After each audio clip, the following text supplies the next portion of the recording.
Welcome back. Earthquakes occur at faults, where there's breakage and movement. That movement releases energy, and that energy ripples through the earth. So the way the earth will break and move gives us different types of faults. And those different types of faults are associated with different types of stress. So we'll go through those different types of faults, where we might be able to find them, what kind of stress causes them, as it pertains to earthquakes. So, the first type of fault that we might see is something called a normal fault. This is a breakage and movement of rock due to tensional stress. Right?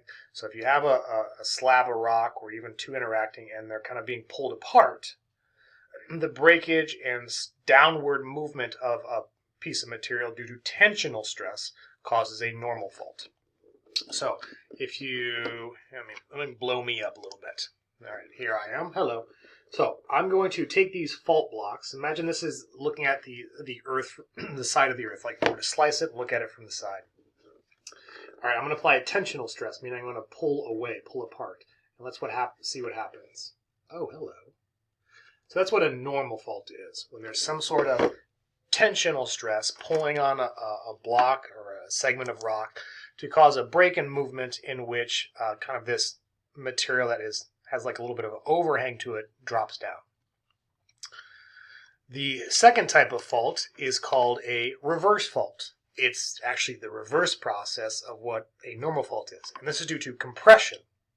So as plates are colliding, maybe convergent boundary, or there's some sort of compressional stress, the fault blocks move in such a way into which something kind of feels like it gets thrusted up. So a reverse of what the normal fault is. So looking at these very same fault blocks, let me go ahead and apply a compressional stress, push inward, and then you'll see that center block rise on up. All right. So you see that center block rising up due to compressional stress, and that's known as a reverse fault. All right. And then we have a third type of fault called a strike-slip fault. There's no vertical movement here. It's all side to side. And it's a strike-slip fault due to shear stress, which is a side-to-side motion. So in this case, you can indicate these if you're like looking down on the surface of the earth. It's nothing up-down. Those are normal and reverse faults. But it's more side-to-side. It's kind of side-to-side motion. That is a strike-slip fault. Right?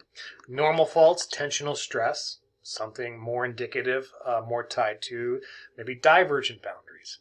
Reverse faults, compressional stress, maybe tied more to convergent boundaries. Strike-slip faults, shear stress, more common near transform boundaries.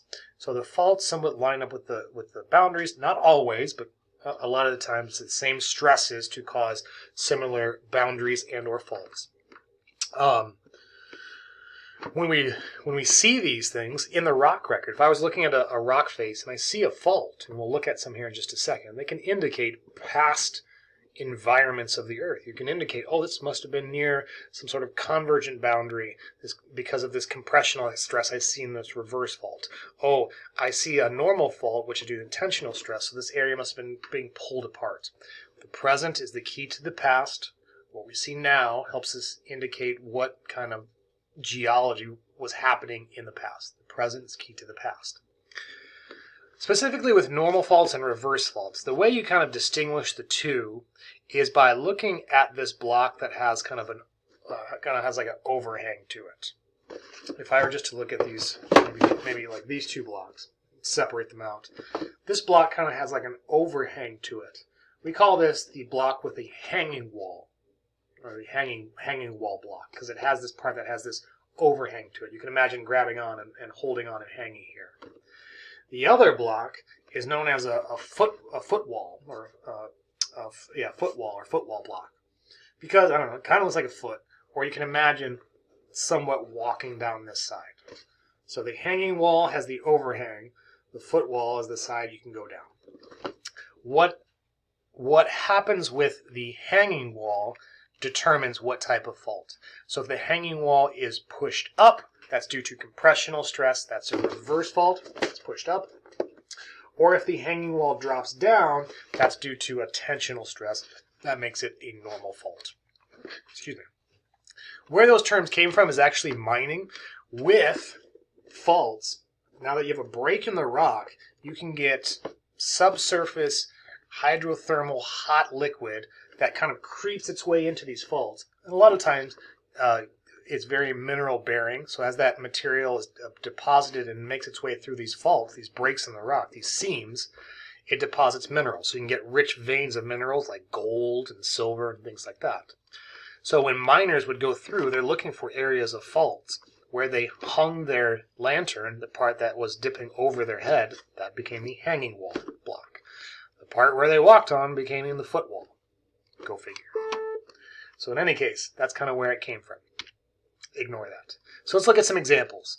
So in this case, what direction did the hanging wall go and what type of fault is it?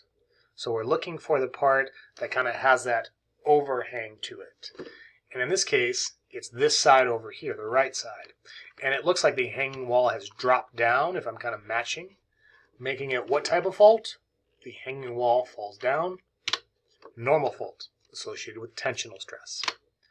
What about this one? Look at that cool guy. There's two faults, one here and one here. All right, but both indicate, as you can see, that this center block kind of dropped down.